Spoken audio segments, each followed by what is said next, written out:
আগের পার্টে তোমরা দেখেছো গায়ে হলুদের ব্লগ, আর এটা হচ্ছে বিয়ের দিন রাত্রেবেলা। যে যাই হোক, আমরা আইসক্রিম অ্যান্ড পকোড়া খাচ্ছিলাম, দেন শুনি ওখানে বর এসে গেছে। তো বর আসার পরে এখানে দেখলাম বরণ করছে, আর এই যে আমার বান্ধবী উঁকি মারছে।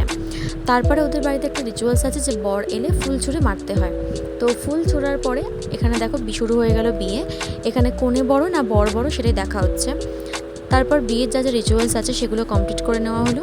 আর লাস্ট মোমেন্টে যেটা সব থেকে দামি একটা জিনিস, সেটা হচ্ছে সিঁদুরদান। সব মেয়েরাই চায় তার প্রিয় মানুষের হাত থেকে সিঁদুর পরতে, সেটাই ওরা সাকসেস হয়েছে। যাই হোক, তারপরেই রাত্রেবেলা আমরা দর কষাকষি শুরু করে দিই যে আমাদের টাকা দিতে হবে, বিকজ আমরা দৌড় ধরেছি, এটাই তো নিয়ম। বাট ওরা এতটাই কিপটে যে সেটা দেয়নি। তো যাই হোক, আমরা জুতো চুরিও করেছিলাম, বাট পরে সেটা দিয়ে দিই। আর এটাই হচ্ছে সব থেকে মনে হয় কষ্টের মুহূর্ত, এটাই ছেড়ে চলে যাওয়া। মেয়েদের এটাই জীবন। যাই হোক, পরের পার্টে আসছে বউ ভাতের ব্লগ।